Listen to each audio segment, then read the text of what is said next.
and welcome to the Doofcast, the official variety podcast of doofmedia.com. My name is Scott Daly, and I am your host, and I'm joined as always by my co-host and ramen expert, Matt Freeman. You must appreciate its gestalt, savor the aromas, jewels of fat glittering on the surface, shinachiko roots shining, seaweed slowly sinking, spring onions floating. Concentrate on the 3 pork slices. What's important here is to apologize to the pork by saying, "See you soon." Matt, are you having sex with your ramen? Huh? What? No. Scott, what are we doing this week? This week on the show, we're doing another one of our patron-produced episodes. These are the ones where those that pledge to us at the Doof Warrior level on Patreon, that's patreon.com/doofmedia, get to select a topic for us and do a show on it. Matt, stop playing with your food and let me know what was selected. This week, longtime patron Lyric Lee has asked us to watch and discuss the 1985 Japanese comedy food film Tampopo. Tampopo. That's right, Matt, and I am starving, and I cannot wait to talk about it. Along with our Tampopo review, we're also going to do another segment. We'll see how long it is. Probably just a little quick conversation about the idea of objectivism and criticism. Not going to be our primary topic of this week, but something that both Matt and I have had on our minds for the past couple of days, and we figured this is a place to rant, basically. It's going to be a soapbox. It's going to be one of those things. It's going to be just completely self-indulgent. Yeah. Isn't that what we do here? I mean, isn't really that what the podcast is? It's just self-indulgence to a great degree. Yes, but you're not supposed to say it, but yes. Oh, no. I've screwed it all up. Don't worry. I'll cut this. Okay. All right. So let's just jump right into it, and let's talk about Tampopo. So this is going to be probably not like a full spoilers review. Like, I don't think it's kind of a tough like movie to reveal plot on, but there is going to be some plot conversation. So if you haven't seen Tampopo, we do suggest that you see it before listening to this podcast, although I don't think it's going to ruin the experience of the movie for you. But it is available, I think, on YouTube, and Vudu is where both you and I watched it. Yeah. And they did, Criterion came out with a 4K version, so it is like a completely remastered version, and it looks really nice. So it's a good time to watch it and rent it. Yeah, definitely check it out, seriously, yeah. So, Matt, how would you describe Tampopo? Well, I would describe it as a truck driver stops at a small family-run noodle shop and decides to help its fledgling business. The story is intertwined with various vignettes about the relationship of love and food. Beyond that, I have a difficult time characterizing it. That's how IMDb describes it. Oh, well done. It? Yeah. Well, no, I mean it's a whimsical love letter to food, specifically to ramen, but to food in general, in the format of a film. It has a main storyline and then a whole bunch of utterly disconnected vignettes sprinkled throughout its runtime that are just all absolutely, to steal the word you used to describe it, delightful. And it's just a hell of a fun film experience, honestly. Yeah. So this movie is written and directed by Juzo Itami. It's very much in the vein of, I don't know if you ever saw like Kentucky Fried Movie. No. Or there was like a bunch of, like, at least in America, of like late 70s, early 80s type of like vignette-ish comedies that are just like satirical farce of random topics, and it is a Japanese version of that, but with food. And delightful is the word, because this is just it's funny. It's really like laugh out loud funny, but it's funny in like just like you're enjoying every moment of watching it. And the thing that I like about this movie, because a lot of the general trouble I have with those kind of vignette, just random skit-ish stories, is that you never really feel connected to anything, because you're just jumping from absurd situation to absurd situation, and that works in like a sketch comedy show, but like in a movie, I want something to attach myself with.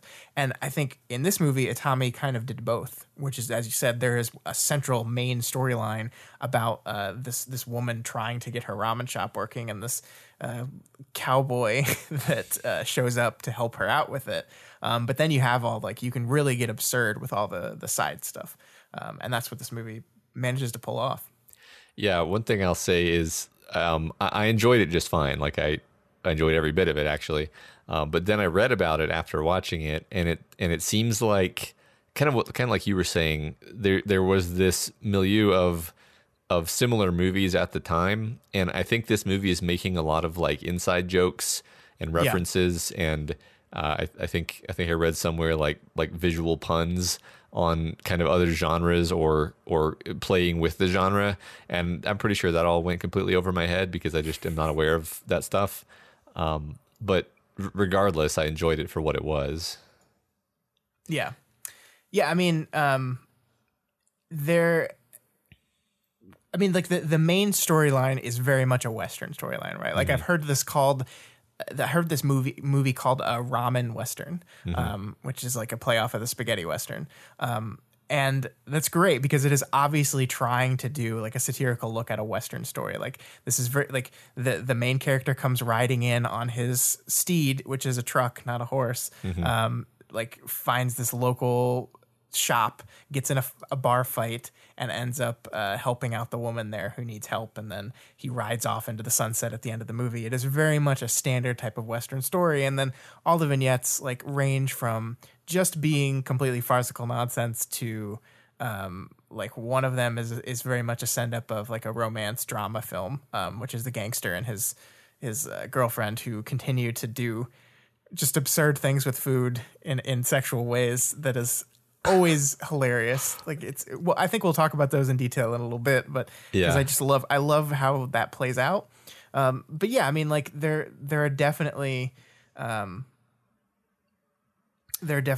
like different movies. Yeah. And the thing that I think is a strength of the film is that you just said you didn't get most of them. I didn't get most of them. And yet I still found the film absolutely enjoyable. And I think we would have liked it more had we like gotten every single visual gag they were doing, every single obvious reference they were pointing at. But the fact that the movie works without getting those, I think, is a testament to a well-crafted film. Yeah, I mean, some of the little vignettes are like Monty Python-esque to me. They're just like absurd in a way where you're just like, this is delightful, and I'm like, I like thought about it all day today after watching this movie yesterday. Yeah, and I just kind of like shaking my head at some of the I mean, they're almost like skits, like sure, they're almost just like completely one-off, just like you can imagine like writers sitting around just thinking up funny shit related to food and saying, all right, put that in the movie too, because it really is just like not related to the movie at all. But then there's this backbone of like, you know, several scenes of the cowboy and Tampopo going like between ramen shops, basically doing like espionage and like implying that this like underworld of ramen shops and their rivalries is a thing. It's so fun. It's delightful. And I guess we should say Ken Watanabe, who was the only actor I recognized in this movie, is in the movie, which I thought was cool because it's just a very young Ken Watanabe, who I think he played Gunn, who was the friend of the cowboy.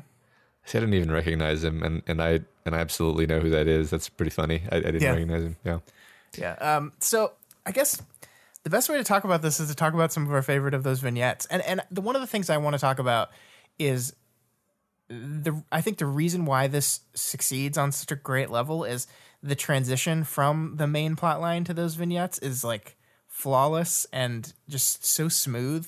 Like the first one we do really well, we start the movie and it's a character talking to the screen, and he's basically like had a feast in front of him and then is complaining about people that eat loudly in the movie theater, which is hilarious because like he complains about watch alarms going off, and I was like, oh, guy from 1985, you don't even know what's going to happen in a few years. Yeah, what is a watch? Yeah, right. Right. But the thing that I loved about that opening scene though is that like the movie opens and the food is in focus and the people behind the food is out of focus. And I thought that was just like a perfect way to set up what this movie is primarily going to be concerned with, right? Like the first thing we focus on is this delicious feast. And then after that, we kind of rack focus to the people behind them as they start speaking. But like priorities are very clear up front. This is a movie about food. Yes, it's about people's interaction with food, but it's primarily about the food. Yeah. Oh, I was eating the entire time I watched this movie. You had ramen yesterday and today, right? I had ramen yesterday in preparation for the movie. And then I was eating throughout watching the whole movie because you just can't not. And then I had ramen again today because I realized I had been getting the wrong ramen my whole life and I had to get the right ramen. And wait, then what was the wrong ramen? Well, I've been getting like spicy chicken ramen. And that's wrong. And no one in this movie orders anything spicy. And the chicken is really just the broth base. So I had to get a good pork ramen and then stare at the pork and apologize to it while eating it. Did you apologize to the pork? I tried to, but did you caress it? I didn't accept my apology. Did you pick it up and move it to the other side of the bowl? You know, I was kind of disappointed because it wasn't all in like a perfect stack for me to move. Yeah. So I mean, yeah, big F there for that ramen shop actually. And also the broth was cloudy. So they boiled it. They boiled that broth. I feel like I know so much about ramen creation. Me too. Now. But so yeah, I mean, like, so we have that, and then we open on our truck drivers, and they're reading a book, and the book is about like a guy learning the mastery of how to eat ramen from a ramen eating master. And I almost think that little vignette is like my favorite in the entire movie. And it's the very beginning, but it's just like this, like we basically read the script of it in the intro. That was like word for word what they said, and it's like absurd, but like it's absurd but sincere. And I think that's the best way to describe this movie as a whole, is that like, yes, it's ridiculous. Yes, it's having a lot of fun, but the movie shoots food lovingly. Like it loves food and it wants to honor food and people that eat that don't just eat to live, but people that live to eat. This is very much a live to eat movie. And yeah. The whole side plot with like basically the homeless people who break into places to cook gourmet food. Yeah. And like that's the perfect example of like these people, like you almost, it doesn't come out and say it, but it's almost like their obsession with food has like ruined their lives, but it hasn't diminished their love of food. Yeah. Well, and that's like, and they're totally happy too. Like they're completely content breaking in, making a delicious looking scrambled egg, and then leaving and eating it. Like they just seem totally content in that life. Yeah. And speaking of like taking it seriously, I think my favorite vignette was actually like the least comedic one, which I guess I'll just spoil completely. Yeah, it's okay. Yeah, that like a man rushes home. He actually runs past kind of the actual story characters. So it's one of the few times that the movie really explicitly connects the vignette to the story. I think every vignette's connected to the story, isn't it? Yeah, I think they're all connected. In transitions. There's a transition where it's like but sometimes it's just like a subway train or like a train is passing and the camera follows the train. True. This one seemed, I don't know, minor thing. And so he rushes home. His wife is dying on the floor surrounded by his like several small children, and he's like freaking out, and it's like a earnestly emotionally acted scene, and he blurts out like you can't die, you can't leave us, go make dinner. And she immediately stands up and goes and makes dinner, and then like his reaction to this and just like his face and as he's watching her make dinner, and then she makes the dinner, they all eat it, and then she like having seen them all eat her food, dies. And it's just like, it's like the saddest thing in the world. Like none of this is funny at all. Like, because you could do this kind of funny, right? I didn't think it was funny at all. Anyway, I thought it was pretty funny. I thought it was so sad. I mean, it's very dark, but like just this idea of like, no, you can't die yet. Make us dinner first. Well, yeah, that was funny. But okay, let me rephrase. It started out funny, but then it was just played straight, and then it became sad. I think that's maybe more accurate. But then at the end, she's like dead, and he's like still scarfing down food, and he's like, "You have to eat this. Eat your food. You have to eat this. This is the last food your mother ever made." I don't know. Like yes, it is sad, but I thought I was laughing. I'm interested. This is interesting to me because I thought I was just like, oh, it probably was supposed to be funny, and I'm just a maudlin person. I think you were supposed to feel sad, but I think you were also supposed to feel funny. Like she's laying there dead, and like he stuffs a slice of pork in his mouth, and then mumbles with a mouthful to his kids, "Eat your dinner." Like I don't know, like that to me just like just played as hilarious. I mean, it's definitely farce. Like that. Yeah, for sure. And that's the whole thing. I mean, like, and that's what I like about like the way these scenes are constructed, the way that the different vignettes are framed, is it always starts out relatively normal and then just quickly exaggerates to farcical in just a really pleasurable way. Yeah. And I mean, like that, I think when we look at the most often returned to vignette is the gangster, right? The gangster wearing the white jacket that starts off basically with a sex scene with this girl in bed, where it starts off like where they do like people can get very sensual and erotic with food. That is something that people do. And the movie starts in like a very kind of normal depiction of that, where it's just like, I forget what it literally is, but it starts off like relatively just like, oh, okay, they're like feeding each other in like a sexual kind of way. And then I think she like dips her boob in in like like whipped cream or something. Yeah. And then it switches to just live prawns in a bowl on her stomach. Yeah. This is so my comment while watching this was I should have live streamed just a camera on my face watching this movie, because there were so many things like that where I'm just like, oh my God. Like it's hilarious in that way where you're like, who thinks of this shit? Right. And I mean, that is like, it's so, his plotline is so funny because like, then we have the bit with the woman or it's a little girl. It's not the same woman, right? The little girl that's like fishing for oysters. Yeah. And he like has that whole like oyster experience. Yeah. Sensual oyster experience. Yeah. Yeah. And the weirdest part in the movie when he breaks an egg and puts the yolk in his mouth, and then he and the woman make out back like while dumping the yolk back and forth between each other's mouth. And like to a point where you're like that he's gonna choke on. Like it's just like, how is that not going down his throat? Yeah. And then like, I mean, this is the movie pushing boundaries too, because like they're doing a romance story. Like they're doing like a big like dramatic romance story between these two characters. And that the way that scene ends is with the yolk breaking in her mouth and it like seeping down the side of her face. Yeah. And I'm like, okay, that's jizz. Like that's what you're doing right now. Yeah. that's clearly what you're doing right now. It's very transparent. And it's also hilarious. And she's like moaning as it happens. Right. Yeah. Like, yeah. Like it's absurd. And it just like keeps building from there, where that plot line is finished by him getting shot in the street and she comes to him and his dying breath is talking about food. And a recipe that he wants to give her for like sausage or something. Yeah.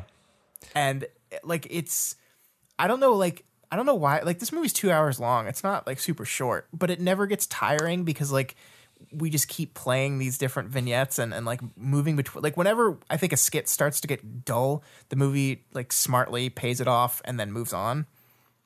Yeah. This is definitely one of those, I didn't really even feel compelled to look at my phone movies. Yeah, I completely agree. Which, says a lot in this day and age where it's moving fast enough, like it's moving between these different scenes. I really love the pacing. Just like that was one thing I was really aware of while watching it is like the main plot is great, and you care what's happening there.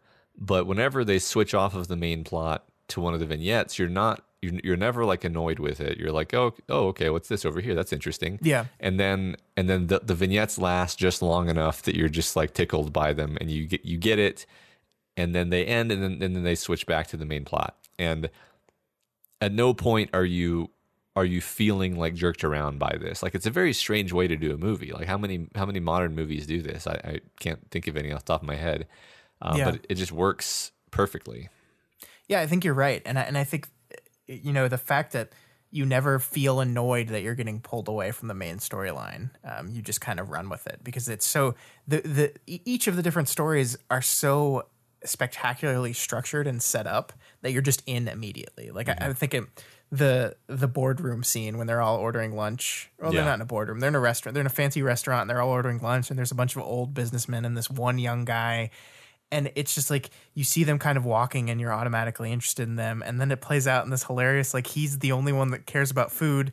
And he orders this super complicated French meal where everyone else is just copying each other and ordering the exact same thing. And then they're all like super embarrassed. Like they're like over the top red. Like he finishes ordering his meal and it cuts back to the rest of the people. And they are like bright, like sunburned red. Like they just went. Like that's a conscious choice, right? Like we're not just gonna make them look embarrassed. We're gonna like turn it up to the 10th degree, to make sure it comes across as ridiculous. It was the bottle of wine that he drinks supposed to be the same one that the homeless band is talking about later? I think so. Yeah. I couldn't remember the details. I love that skit too. That was another one that I wanted to mention as being fun. I keep calling them skits because that's what they feel like. Yeah. Well, go ahead. I just like we're talking a lot about the hilariousness, and I think we're going to continue to do that because this is a very, very funny movie.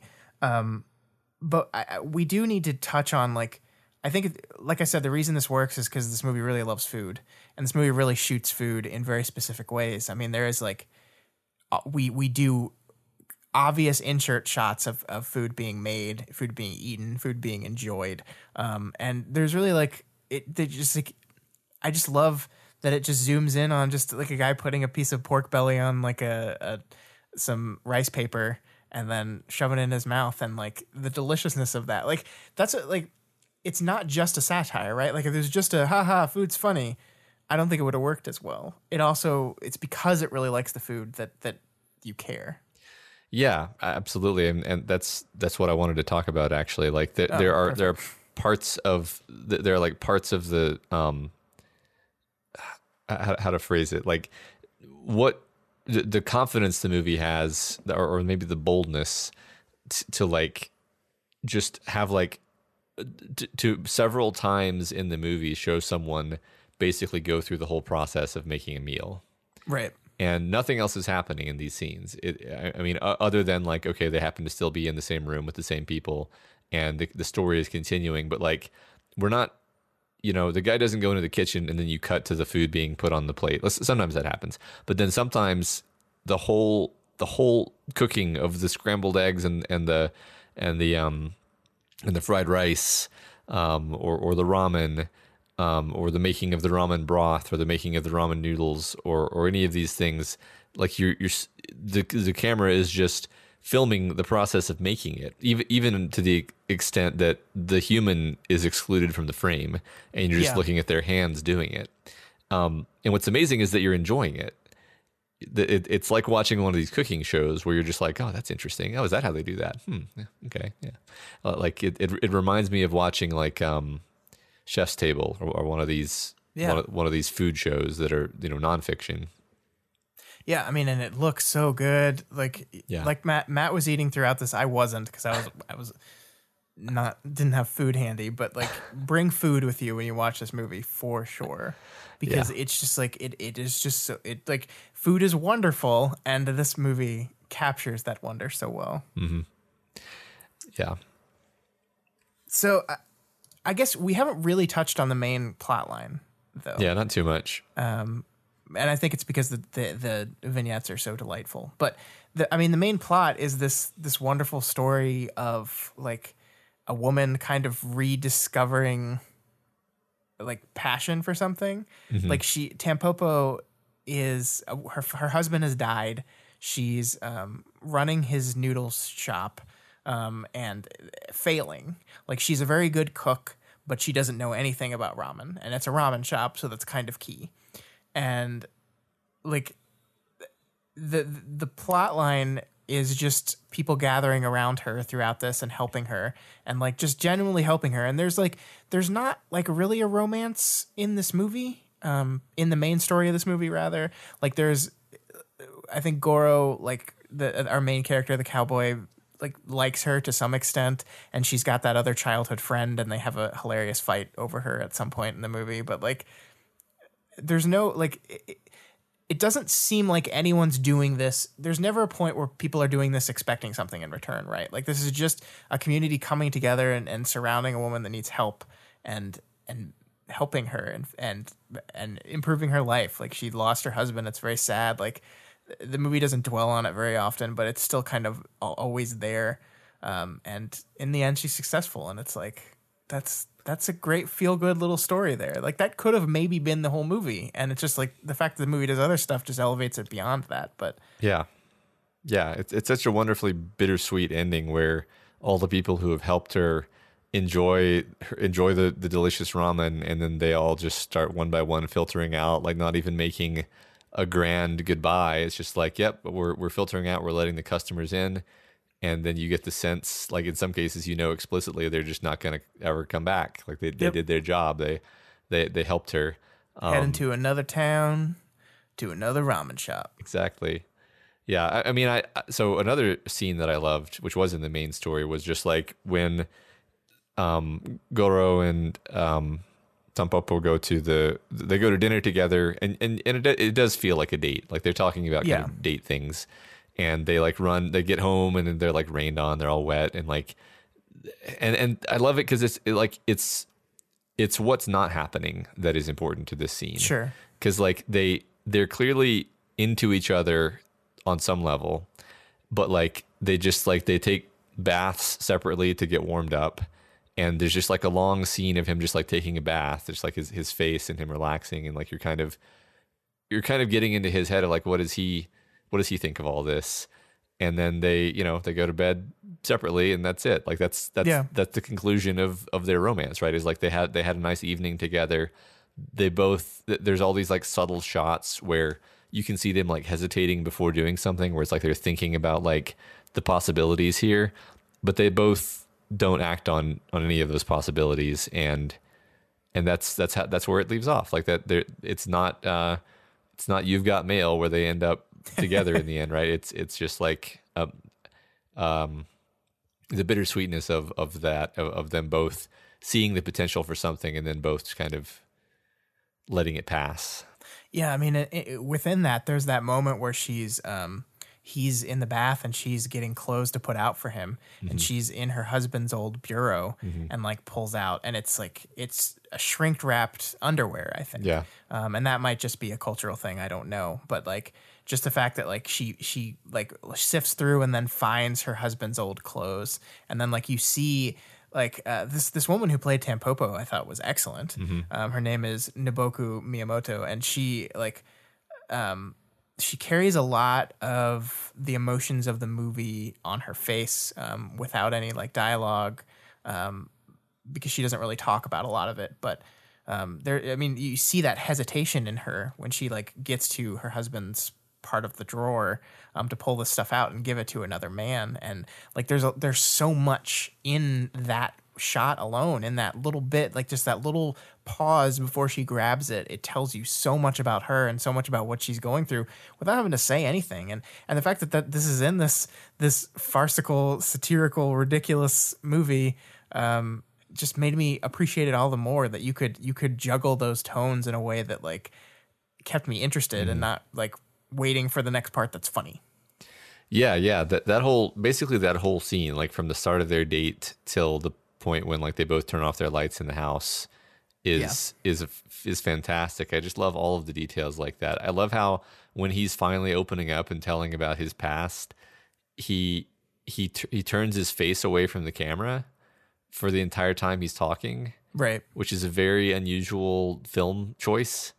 But it's even though you're not seeing his emotions, it's conveying like he has a hard time talking about this. Yeah. Right. And so it works, even though I was almost distracted because I was like, I want to see what he's feeling right now. And then it's like, well, the point is that he's the kind of guy who is just going to not show you that. Yeah. Well, and the crazy thing about that too is I'm pretty sure that scene and that shot in particular was one of those referential allusions to something else in a jokey kind of way.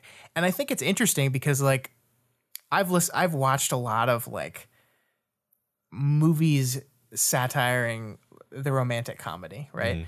I'm trying to think of the one that's like one of my favorite ones of all time. I'll think of it in a bit, but the fact that it can, like, I think it's wonderful that it can pull that off. And yes, like if you had gotten the movie it was referencing, you would have thought that was funny, while also making the core emotions of the scene true. Like that's tough to do. I think like this general idea that like yes, we can be poking fun at American cinema and American camera setups and American like how they shot. It's like I just think like the look away from the camera is like just this very obvious like overly dramatic thing that they're probably poking fun at. You can do that and still let the emotions of that scene be true. And that means your audience is chuckling while also like feeling for the character.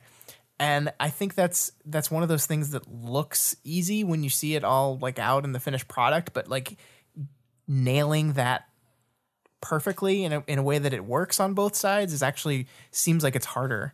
And it just, it warms your heart. You laugh and you like you feel things like this. I felt things throughout this movie, and it wasn't just my stomach.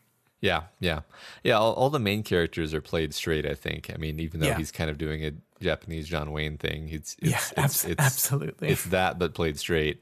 And Tampopo is like the only character who doesn't seem to know that she's even in a comedy at all. Yeah. Which works perfectly. And then some of the vignette characters are like really over the top, like kind of, I don't know, just the type of comic acting where like the gestures and the voice is exaggerated, and that works where it is in the film too. Like the woman in the grocery store that squeezes all that stuff. It's like a Mr. Bean skit. Yeah, it basically is exactly that. Yeah. Love that. That's so good. It's really good. And like I am not kidding myself when I think and say I don't know if I've ever watched a movie quite like this before. We didn't say this at the beginning of the show, but you and I had never seen this movie before.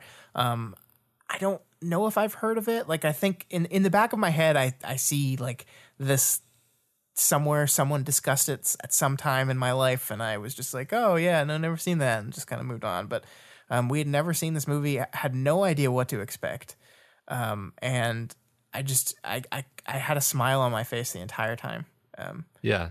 It's again, to go back to your word, it's just utterly delightful, and I'm really glad that we were forced to watch this movie.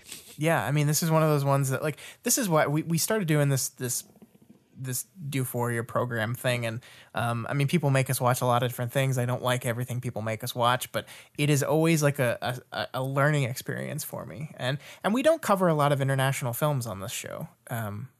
Yeah, almost none actually, and I really like international cinema. Like, I think it's a window into the culture, in a really kind of cool way. Which is, I guess, another positive of this movie is I don't know very much about Japanese culture outside of what I've seen in other movies and TV and stuff. But I never felt like I felt like I got a window into the culture without ever being like completely confused because I didn't understand what's going on here, like why this would be this way. Like, I felt like it worked on international audiences in that way, where you don't have to like know the Japanese culture backward and forward to understand this film.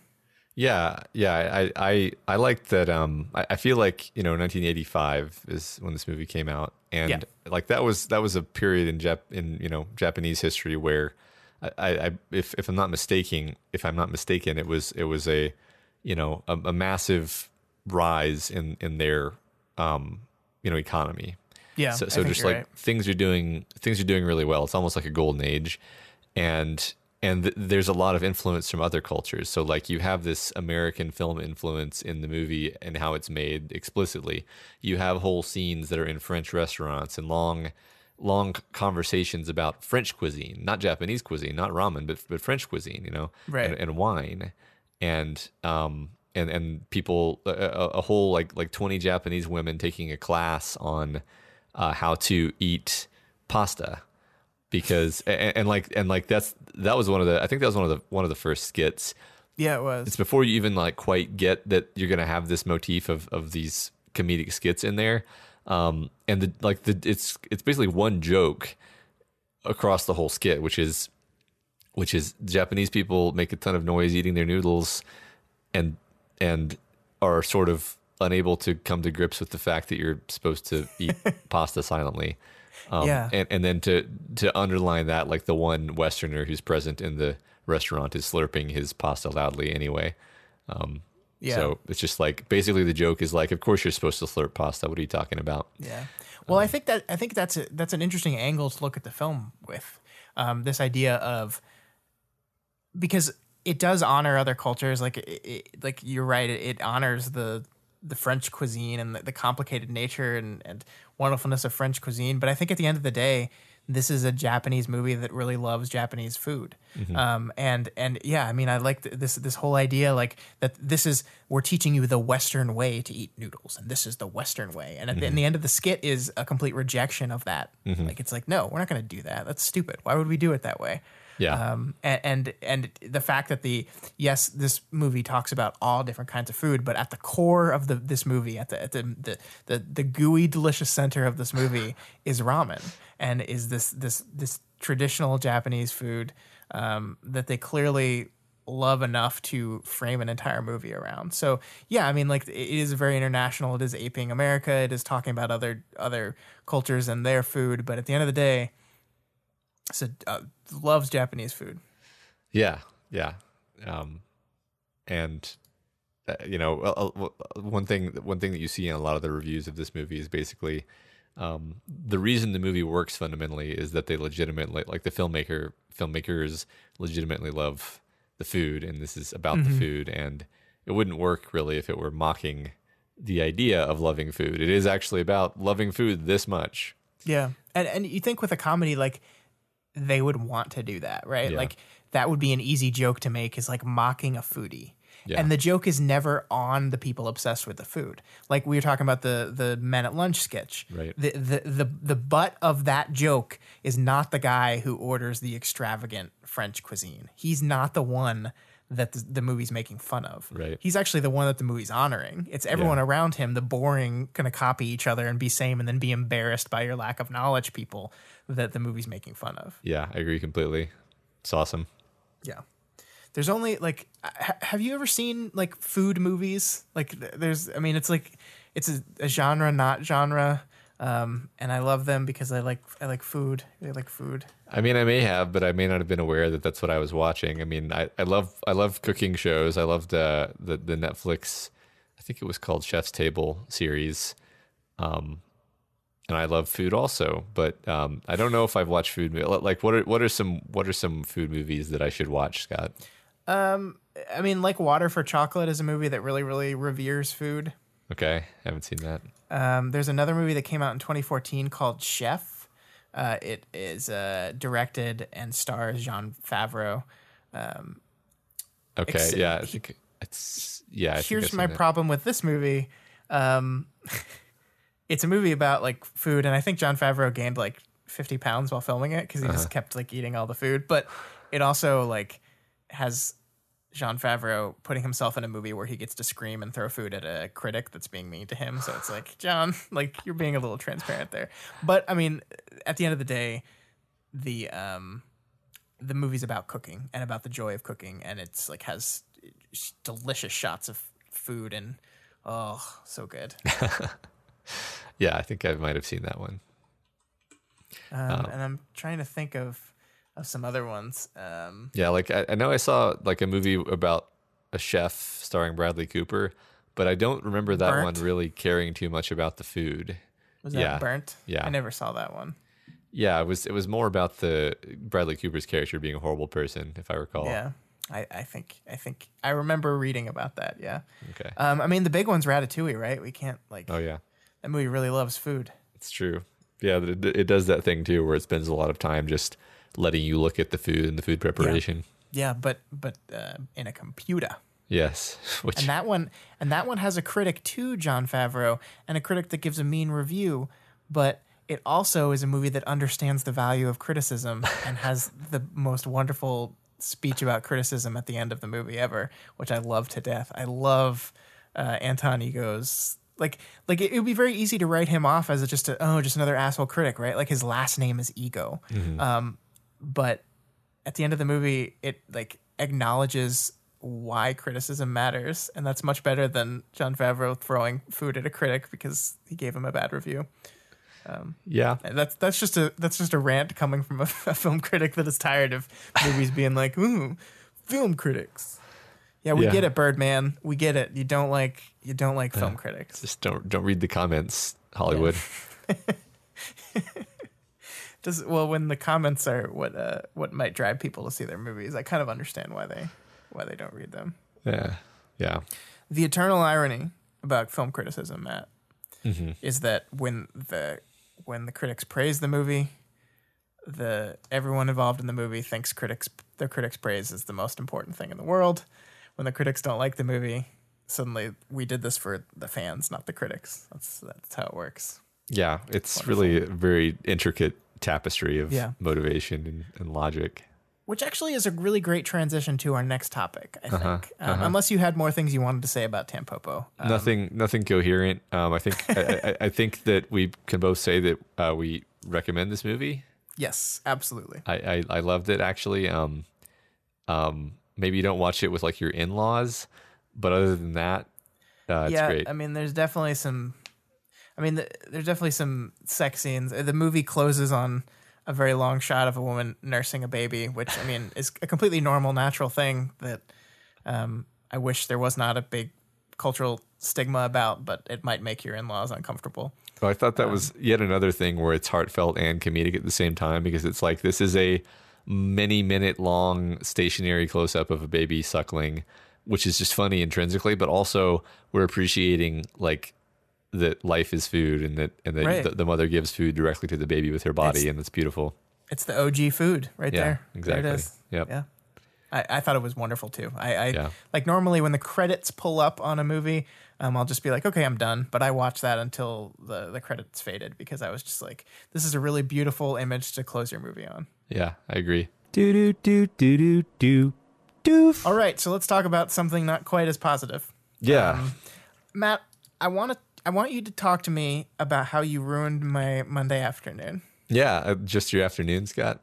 And then my life subsequently. So like all normal people in 2019, I needed some audio thing to distract me from whatever I was doing, possibly the dishes. I don't recall exactly, or maybe I was cleaning. I was stuck in my house because of the weather. So you gotta set the scene, okay? Right. Stuck in my house because of the weather. Needed something to distract me, so I started listening to a YouTube. I hesitate to even dignify it with the word critic. And it was ostensibly a criticism of Star Wars The Force Awakens. Yes. I don't even remember which movie he was criticizing. And the reason... It was The Force Awakens, yeah. The reason I don't remember is that he doesn't get to the movie for about an hour and 15 minutes of his video. And because he spends most of the video talking about how the type of criticism that he does is objective or something. Yes. And I was so I was so like continually irritated by this that I kept messaging you about it, complaining about it, which caused you, of course, to check it out. Of course, that's going to happen. Yeah, because I'm curious and I hate myself clearly. Yeah, and that wasn't my intent, but I was like, now that when you started, I was like, yeah, I kind of knew that was going to happen, didn't I? Should have spared you. Yeah. Well, I mean, and I think like, yes, I hate watched the first hour and a half of this video before I turned it off because, well, everyone out there, he started comparing the movie to anime, and I just said, nope, I'm out. That's my line. It's crossed. I'm out. But yeah, I mean, what I think this is a valuable conversation to have though, because this guy's, and I think his name is Mahler. I don't know. Yeah, that's it basically. Yeah.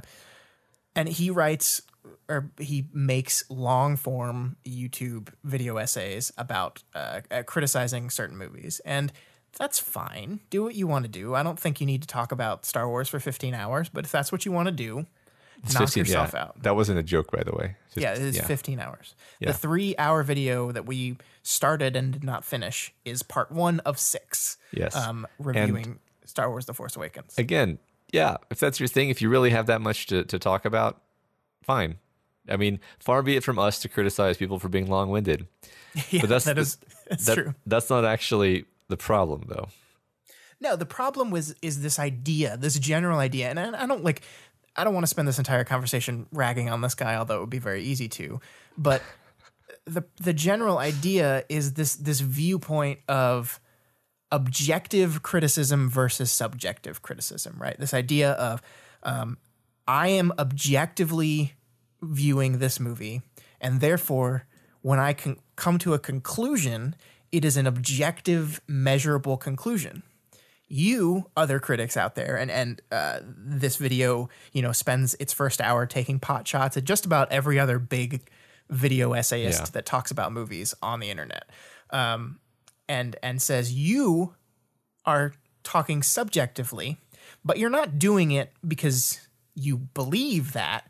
You're doing it because you want to hide behind your subjective opinions, and therefore when someone calls them wrong, you can say, well, that's just my opinion. The problem with that is there's really no such thing as objective criticism of art. Yeah. It's logically flawed. Right. From the beginning. Right. And that's kind of what I wanted to talk about with you. I mean, that's I don't even think it's all that complicated to explain what's wrong with it. And it doesn't even take that long to explain what's wrong with it, even though it took him an hour to kind of muddle his way through his. Right.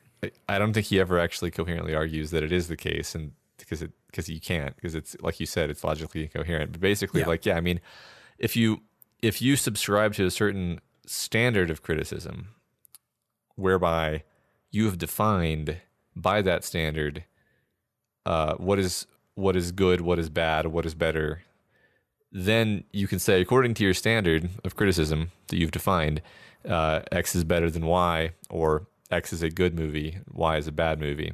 Right. You can make statements like that within that framework, but that's not objective. That's a right. a defined framework, and by definition subjective. And you're not hiding, like the accusation that people are hiding, are trying to deflect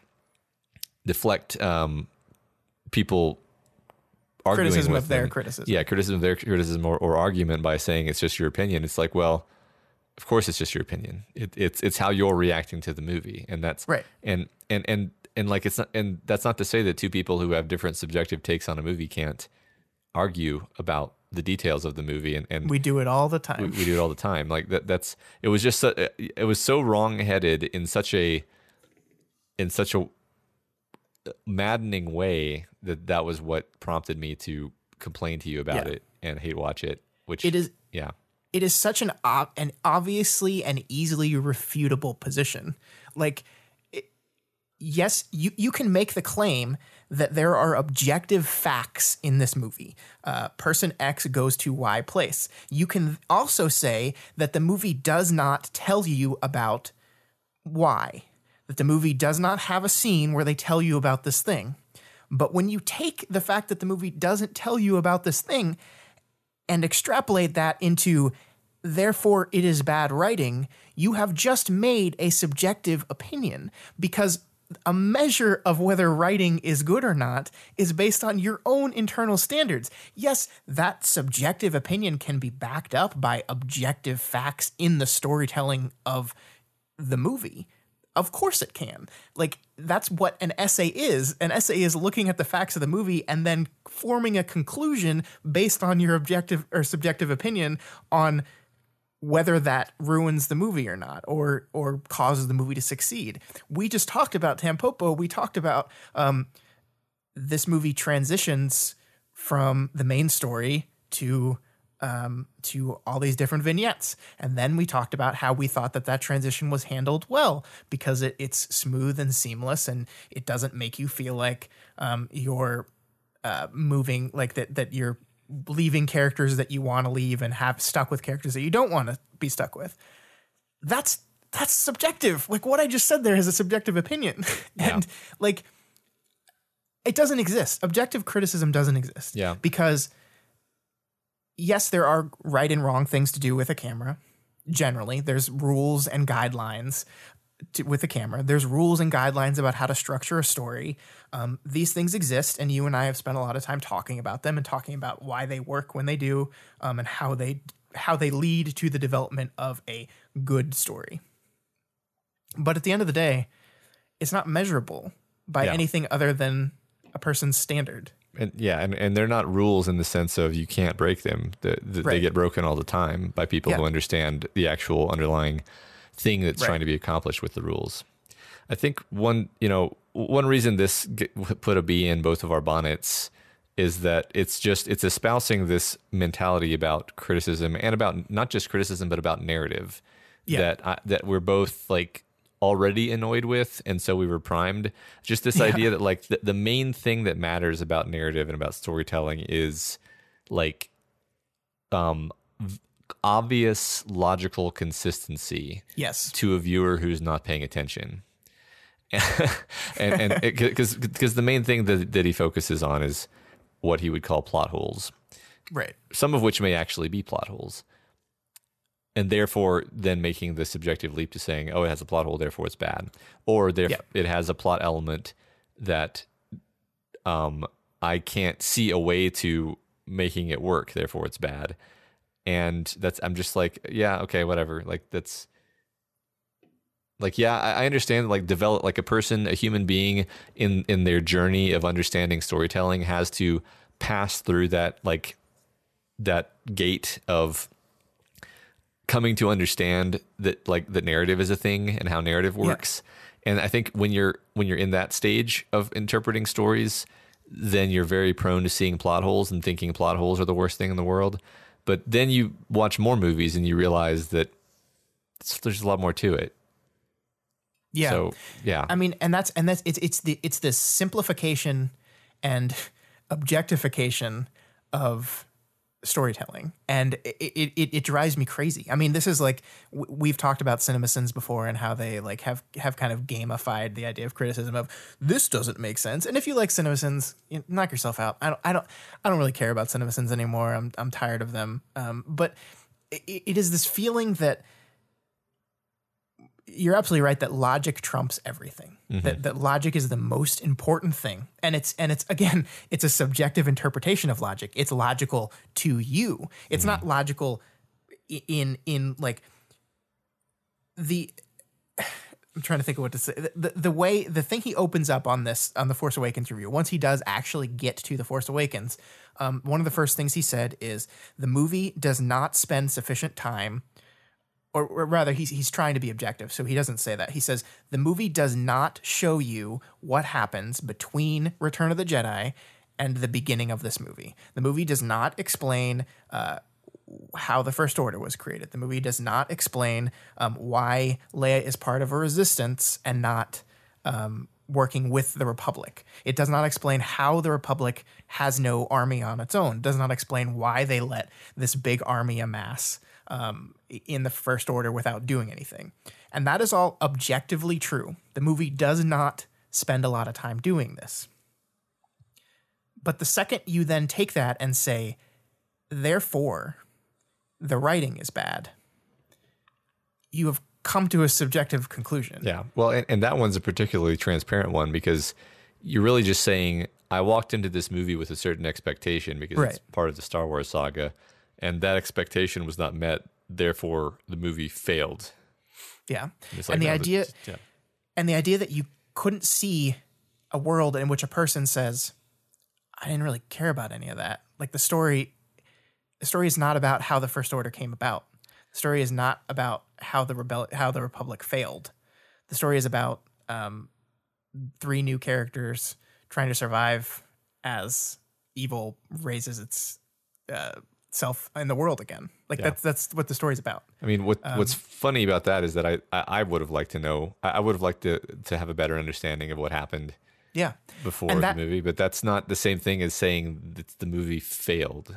Well, and that's the thing is I agree with that criticism, right? Like I completely am in agreement. The movie should have spent more time bridging the gap between those movies, making us understand what the First Order is, why they're there, why is there no army? Like that's all criticism that I agree with. But my whole problem with this approach is that when you label it as objective truth, when you label it as an objectively true criticism, Star Wars The Force Awakens is an objectively bad written movie, and here's all the objective reasons why I have labeled that, you have basically just said you can't criticize my thing anymore. The only part of my opinion you can criticize is the factual part, which is, oh, did they tell about the First Order? Did they tell about that?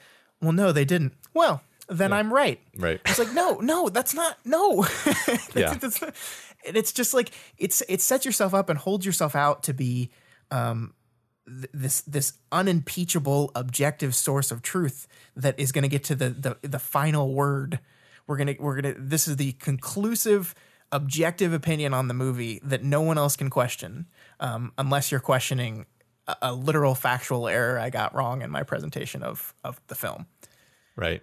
And not only like is that stupid and wrongheaded, I don't understand why you would want to be that person. Like, why would you want to talk about movies in that way? That's the thing I just don't get. Yeah, I mean, that's, I think, another fundamental reason why we found it unpleasant, and now I'm just railing on it full kilter, is that just like the tone of the way he speaks about these things is like so repellent that you're just like, you just want to be smarter than everybody and win the argument, and that's like the least interesting way of thinking about art that I can imagine. Like, this is just completely unrewarding to treat it like it's a math problem. Yeah. And I mean, it is a form of criticism. And like, I don't want to tell people that like you're doing criticism wrong. Like, you do whatever you want to do. Watch movies however you want to watch movies. The thing that really pisses me off is when they like then go forward and like say, no, you other critics, you're doing it wrong. You reviewed Dark Souls 2 and said, in my opinion, 6 times in a 10-minute episode. You're just hiding behind your opinion. It's like, no, he's just giving it to you. Yeah. And as someone who makes content on the internet, sometimes we have to reframe the conversation around the fact that it's just our opinion. Because whenever you're speaking, whenever someone is listening to you or watching you, there is an implicit authority there, right? Mm-hmm. That because you're coming from an official source, because you're a podcast or you're a video essay, that there's this implicit idea that what you are saying is the 100% truth. And a lot of times people that are making content don't want people to think that. They want people to know that I am not declaring myself the end all be all on this movie. These are just my thoughts on it. So they use that phrase a lot. It doesn't mean they're hiding behind it. It doesn't mean they're afraid of you calling out their review. It's just what people say. Yeah. This is my opinion. I think it's interesting because I don't think that I say that phrase particularly often, but what I do say is this didn't work for me, or this did work for me. Right. And that's my way of subjectivizing the statement that I'm about to make, because but my point is always what I'm trying to say is this, if I'm saying this didn't work for me, I'm saying this didn't work for me, and here's why I think it didn't work for me. Yeah. And I'm actually approaching it literally with that attitude of tentativeness. I don't think that I necessarily know why something didn't work for me. Yeah. Much of the time, I'm putting forth a hypothesis about why a movie affected me the way it did, or maybe failed to affect me the way I felt it was trying to, and that to me is like where the heart of what is this art trying to do, and is it succeeding in doing that? That's the question that's interesting to me. It's like, well, then of course it's all about me and my personal reaction to the film, and therefore entirely subjective, and I can't even see it in any other way, like for the way I think about these things anyway. Right. I mean, it's like going back to plot holes, just the idea of plot holes in general it's a logic breaking moment in the story, right? Well, isn't the idea of what breaks your logic, like what breaks the story for you, like subjective to your own personal like idea of it? Right. Because there's a website out there called movieplotholes.com, and don't go to this website. I'm going to tell you all now, don't do it, because I did it and I just got angry. But here is listed a major plot hole from the movie Gravity. Uh-huh. You don't have to have seen the movie Gravity. It doesn't matter. Uh-huh. Major plot hole. Orbital debris usually travel at the speed of, or the speed exceeding, a bullet. Therefore, a human eye cannot see it flying towards them. Even if the debris could be seen, it would be impossible to turn away. A person could be able to notice it just before it passed this is also horrible English, it passed or stroke. Therefore, the scenes where the astronauts see debris coming are impossible. They wouldn't be able to see it. Major plot hole. Ruins the movie. Ruins the movie. Suspension of disbelief gone because they saw the debris flying. And look, once again, I'm not going to tell people how to watch a movie. I'm not going to tell people the things to pick apart in movies. But I do feel like if you leave that movie and these are the things that are bothering you, that you're ruining the movies for yourself. Like that like you have decided to watch movies in such a way that it is hurting your enjoyment of them. Yeah. Like any movie can be picked apart. Any movie can. Like not just plot holes, inconsistencies, contrivances. Writing isn't perfect. Yeah. A lot of people make mistakes writing, and we should strive for the best writing possible. We should absolutely strive for it. But at the end of the day, we have to look at what the goal of the movie was. What did the movie want to make you feel? Yeah. Well, what you just mentioned, contrivances. I mean, the funny thing is that a suitably ungenerous person can take anything and like make you feel bad for liking it by nitpicking it on the level of like that's stupid. Why are they even trying to talk about this topic? That theme isn't interesting. It's like you can shit on anything. It's so easy. Like that's. I mean, I think that's part of our whole ethos here. You know, we don't normally indulge in rants like this, like ever on the show. But I think it's fitting that like the one time we let ourselves do this is to talk about something that is like the antithesis of our mentality. Right. Like that's. Yeah, and look, I don't like everything. I didn't like. That's the most hilarious part about this thing is I didn't really like The Force Awakens that much either. I didn't think it was a very good movie. And I agree with most of the points I saw from this guy's video as he was going through them. I was like, before the anime, pre-anime part, I agreed with his points. I get like, you're right. These are also the reasons why I didn't quite enjoy the movie. It's just framing it the way he does and framing it the way so many people have decided, like the reason why we say plot holes so often is because they become this thing. And it's not even that most of them are plot holes. Like the thing I just read, the gravity thing, that's not an actual plot hole. That's just a factual inaccuracy. In the world of the movie, you can see the wreckage coming at you. Ergo, not a plot hole. Right. But that's like, there's this idea that sometimes it's fun to pick apart movies. And yeah, sometimes it is fun to say, why did they do this? This doesn't make any sense. Sometimes it's fun, but whether or not those things rise to a level of the movie is now ruined is subjective to every single human being that watches those movies. So you cannot say ergo objectively bad. That's just not how it works. Yeah. I mean, that's just a fairly simple point of philosophy that's just not allowed. Yeah. You can't do that. Watch your movies the way you want to watch them. Like the movies you want to like. Criticize the movies the way you want to criticize them. But don't hold yourself up as superior to other people because your way of criticism is the right one and they're all wrong. And I might even add, like, don't let people make you feel bad for liking things. And I mean, one thing I would say, like, before, when I first discovered CinemaSins, it was just I'd never heard of it. It was just being suggested to me by YouTube, and I watched a few of them, and like they're good for like a kind of like level of entertainment, and then like you pretty quickly get tired of them because you're like, okay, this is just like really monotonous. But the point is, for the ones that I did watch, I feel like they actually harmed my enjoyment of the movies that they were talking about, even if they were movies that I liked, because it's like, if you just like point out every meaningless flaw of a thing that you like, it's going to make you like it a little bit less. So why would you subject yourself to that? These are movies made by mortals. They're going to have flaws. Sure. And it's like, that's what I see comments in CinemaSins so much. Is like, oh great, I liked this movie and now CinemaSins is going to make me ruin it. Why would you do that? Yeah. Why would you want to be that person? Like, I don't understand. Art is so wonderful. Storytelling is so wonderful, and it's not perfect. Like, yeah, there are bad movies out there. There are movies that I have not liked, and movies I've gotten really close to hating. But like, why would you seek out the destruction of art that people like? I just don't get it. I don't get it. Yeah. Whenever I don't like a movie, I'm disappointed. I'm like, it's not like I'm just like, I really wish I liked that movie. I really wanted to like that more, and I didn't, and that sucks. Yeah, I know. I mean, did I tell you my New Year's resolution to just like not hate listen or hate watch things anymore? Well, you broke it. You broke it. Well, I broke it with this thing, but in my defense, I didn't. So my rule is like, if I know I'm going to hate something, then I'll do everything in my power not to listen to it.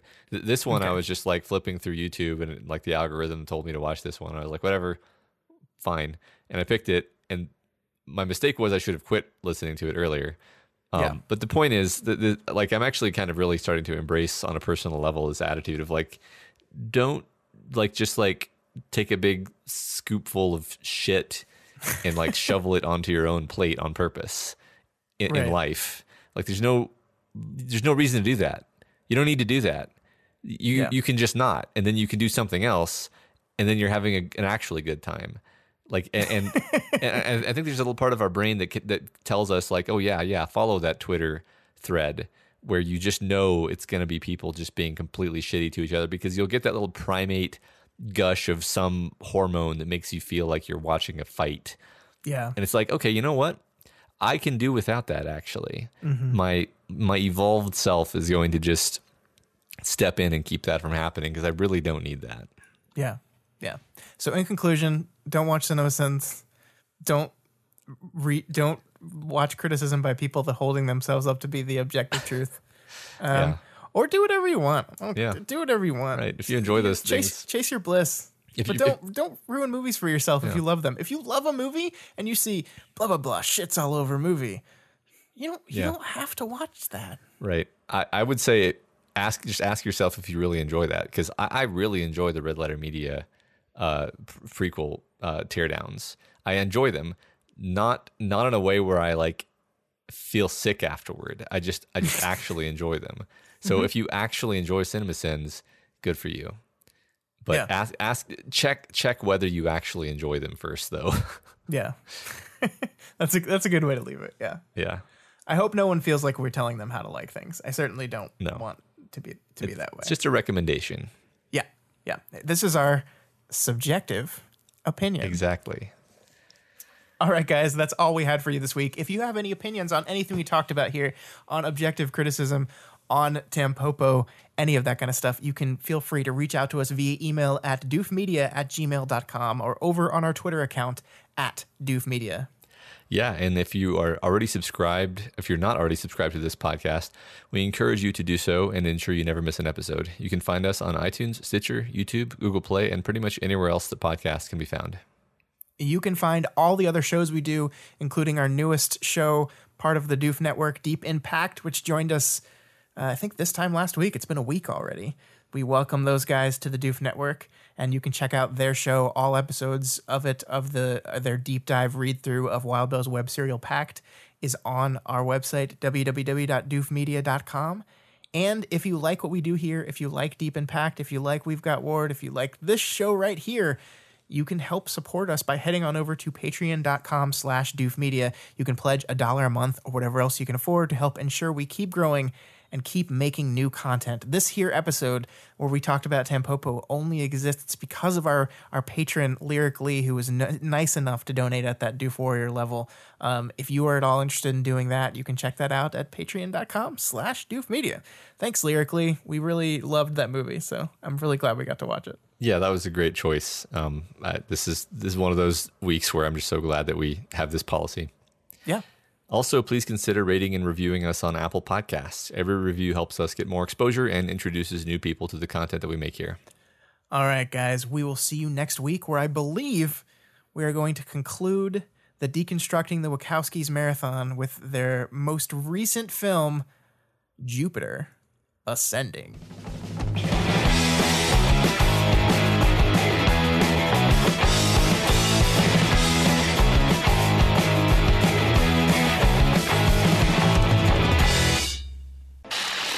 My name is Doofcast. Doof, and you'll do what I say. My name is Doof, and you'll do what I say.